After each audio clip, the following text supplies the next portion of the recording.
15ই August 1995 আকাশের রাজা হিসেবে পরিচিত ডাবল ডেকার লাক্সারি বিমান প্যান এম ফ্লাইট 6 70 জন যাত্রী এবং 7 জন ক্রু সদস্য নিয়ে হাওয়াই থেকে সান ফ্রান্সিসকোর উদ্দেশ্যে যাত্রা করেছিল। যাত্রীরা তাদের আসনে বসেছিল, কেউ কেউ বই পড়ছিল, কেউ জানালা দিয়ে নীল প্রশান্ত মহাসাগরের দিকে তাকিয়েছিল, আবার কেউ কেউ তাদের ভবিষ্যতের স্বপ্ন দেখছিল। কিন্তু হঠাৎ বিমানের শান্ত পরিবেশে একটি চিৎকার শোনা গেল। 4 জন মুখোশধারী ব্যক্তি তাদের আসন থেকে উঠে এলো। তারা সশস্ত্র ছিল। তারা বিমানটিকে হাইজ্যাক করেছে। মুহূর্তের মধ্যে যাত্রীরা আতঙ্কিত হয়ে পড়ল। শিশুদের কান্না এবং প্রাপ্তবয়স্কদের আতঙ্কে বিমানটি ভরে গেল। এই খবরটি এটিসিতে পৌঁছানোর সাথে সাথেই বিশৃঙ্খলা শুরু হয়। উদ্ধার অভিযানের প্রস্তুতি শুরু হয়েছিল। কিন্তু কেউ কিছু বোঝার আগেই ঠিক 5 মিনিট পরে প্যান এম ফ্লাইট 6 চিরতরে আকাশে অদৃশ্য হয়ে গেল। এর পেছনের কারণ ছিল ছিনতাইকারীরা বিমানের লোকেশন সিস্টেম বন্ধ করে দিয়েছিল। কিন্তু আসল বিপদ তো অন্য ছিল, যেটা মানুষের নিয়ন্ত্রণের বাইরে ছিল। বিমানটি সরাসরি প্রশান্ত মহাসাগরের বৃহত্তম এবং সবচেয়ে বিপজ্জনক ঝড় টাইফুনের মুখে আছড়ে পড়েছিল। প্রচণ্ড হাওয়া বিমানটিকে খেলনার মতো দোলাচ্ছিল। পাইলট বিমানটিকে বাঁচানোর জন্য তার সর্বশক্তি দিয়ে চেষ্টা করেছিলেন, কিন্তু পরবর্তী 2 ঘন্টা ধরে বিমানটি প্রকৃতির কন্ট্রোলে ছিল। এই 2 ঘন্টায় এই মারাত্মক লড়াইয়ের পর বিমানের একটি ইঞ্জিন ফেল হয়ে যায় এবং তার কিছুক্ষণের মধ্যেই দ্বিতীয় ইঞ্জিনটিও ব্যর্থ হয়। বিমানটি আগুনের বলের মতো সমুদ্রের দিকে পড়তে শুরু করে। বিমানটি যখন সমুদ্রপৃষ্ঠে আঘাত করতে যাচ্ছিল, তখন কয়েকজন যাত্রী সাহস সঞ্চয় করে ছিনতাইকারীদের উপর ঝাঁপিয়ে পড়ে এবং তাদের পরাজিত করে, এবং কিছু লোক বিমানের ভাঙা দরজা দিয়ে সমুদ্রে ঝাঁপ দেয়। বিমানটি ভয়ানক বিস্ফোরণের সাথে সমুদ্রে আছড়ে পড়ে, কিন্তু 60 জন যাত্রী কোনো রকমে বেঁচে যায়। তাদের চারপাশে মাইলের পর মাইল ধরে শুধু প্রশান্ত মহাসাগরের ভয়ঙ্কর ঢেউ ছিল। বিমানটি যেখানে বিধ্বস্ত হয়েছিল সেখান থেকে মাত্র 100 মিটার দূরে সমুদ্র থেকে একটি পাথর বেরিয়েছিল। ভিজে কাঁপা কাঁপা শরীরে এবং আতঙ্কিত সকলেই তাদের অবশিষ্ট শক্তি দিয়ে ছোট্ট একটা পাথরকে আঁকড়ে ধরেছিল। এই 60 জন লোক সেই ছোট্ট পাথরের উপর একসাথে জড়ো হয়েছিল। তাদের কাছে কোনো ফোন ছিল না, কোনো সিগন্যাল ছিল না, কোনো আশা ছিল না। কয়েক মুহূর্তের মধ্যে বিমানের ধ্বংসাবশেষ জলে ডুবে যায়। হঠাৎ একজন যাত্রীর মনে পড়ল যে তার ব্যাগে একটা দূরবীন ছিল, যা কোনোভাবে বেঁচে গিয়েছিল। কাঁপা কাঁপা হাতে সে দূরবীন তুলে চারপাশে দেখতে লাগলো, আর তখনই সে আশার আলো দেখতে পেল। প্রায় 8 কিলোমিটার দূরে কুয়াশায় ঢাকা একটি ছোট্ট দ্বীপ সে দেখতে পেল। সে চিৎকার করে উঠল। যারা সাঁতার জানতো তারা এক মুহূর্ত সময় নষ্ট করেনি। তারা আবারও মৃত্যুর সেই সমুদ্রে ডুব দিল।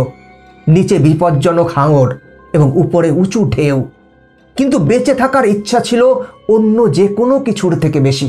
কয়েক ঘন্টার চেষ্টার পর মাত্র 15 থেকে 20 জন মানুষ দ্বীপের তীরে পৌঁছেছিল, ক্লান্ত কিন্তু জীবিত। যারা দ্বীপে পৌঁছেছিল তারা এক মুহূর্ত বিশ্রাম নেয়নি। তারা জানতো যে পাথরে আটকে থাকা বাকি লোকেদের এখানে আনতে হবে, না হলে তারা ঢেউ, ক্ষুধা এবং তৃষ্ণায় মারা যাবে। তারা দ্বীপ থেকে শুকনো কাঠ এবং অন্যান্য উপকরণ সংগ্রহ করেছিল এবং কোনোভাবে একটি অস্থায়ী ভেলা তৈরি করেছিল। সেই ভেলাটি দিয়ে তারা আবার প্রাণঘাতী সমুদ্রে রওনা দিল। একে একে তারা বেশ কয়েকবার ভ্রমণ করে আটকে থাকা প্রত্যেক ব্যক্তিকে দ্বীপে নিয়ে এলো। যখন 60 জন লোক সেই অজানা ভূমিতে জড়ো হলো, তখন তারা তাদের আসল দুর্দশা বুঝতে পারল। এটি ছিল একটি জনশূন্য দ্বীপ। কয়েকটি নারকেল গাছ, কয়েকটি বুনো ঝোপ এবং বালি ছাড়া কিছুই ছিল না। খাবার নেই, পানীয় জল নেই। হতাশার মেঘ তাদের উপর নেমে এলো। কেউ কেউ হাঁটু গেড়ে বসে কাঁদতে লাগলো, কেউ কেউ তাদের পরিবারের কথা মনে করে কাঁদতে লাগলো, আবার কেউ কেউ কেবল মাথা চেপে ধরে বসে রইল।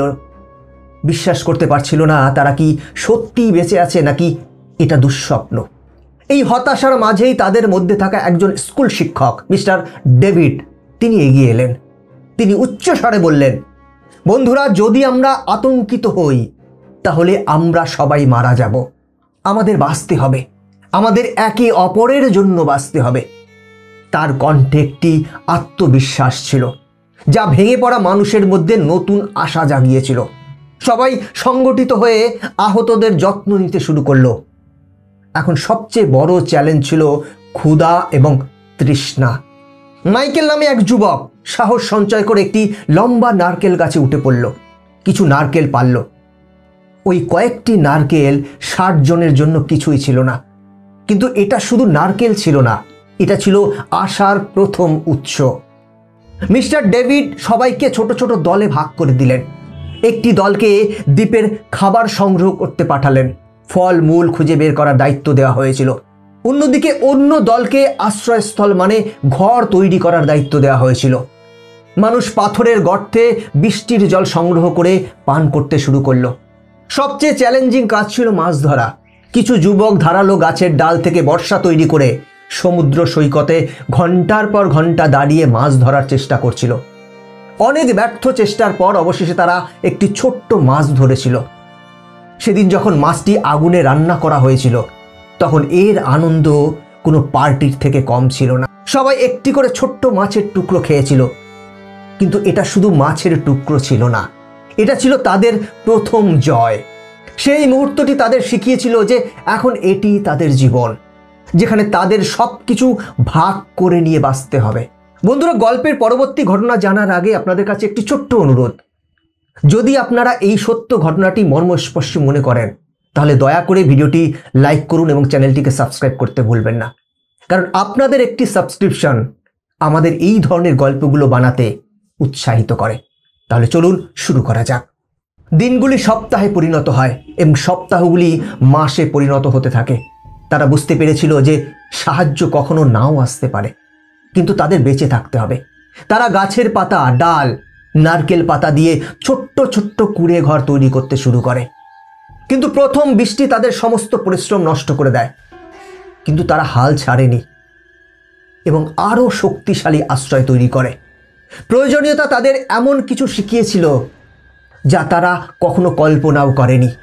কিছু লোক ধোঁয়া দিয়ে মাছ শুকনো করতে শিখেছে, যাতে দীর্ঘ সময়ের জন্য মাছ সংরক্ষণ করে রাখতে পারে। একজন মহিলা যে নার্স ছিল, সে বুনো পাতা ব্যবহার করে ছোট ছোট আঘাত এবং অসুস্থতার চিকিৎসা করতে শিখেছিল। তারা সিদ্ধান্ত নিয়েছিলেন যে যদি তারা বেঁচে থাকতে চান, তাহলে তাদের ভবিষ্যতের কথা ভাবতে হবে। তারা দ্বীপের চারপাশে নারকেল গাছের চারা লাগাতে শুরু করে, বন্য গাছের চারা রোপণ করতে শুরু করেছিল। এমনকি তারা সমুদ্র সৈকতে নারকেল গাছের পাতা দিয়ে একটি হেল্প লিখেছিলেন। আশা করেছিলেন যে কোনো বিমান এটি দেখতে পাবে, এবং হলোও তাই। হঠাৎ একদিন তারা দূরে একটি জাহাজ দেখতে পেল। সবাই পাগলের মতো চিৎকার করে উঠল। তারা আগুন জ্বালিয়ে ধোঁয়া তৈরি করলো, কিন্তু জাহাজটি তাদের দেখতে না পেয়ে পাশ কাটিয়ে চলে যায়। সেদিন অনেক মানুষের আশা সম্পূর্ণরূপে ভেঙে গেল। প্রথম 2-3 মাস ছিল তাদের সবচেয়ে কঠিন সময়। অপরিচিত দ্বীপের পরিবেশ, খাবার এবং পরিষ্কার জলের অভাব রোগের বিস্তার ঘটায়। হতাশা এবং একাকিত্ব অনেক মানুষকে মানসিকভাবে ভেঙে ফেলেছিল। একে একে 10 জন মানুষ মারা যায়। প্রতিটি মৃত্যু তাদের জন্য একটি বিরাট আঘাত ছিল।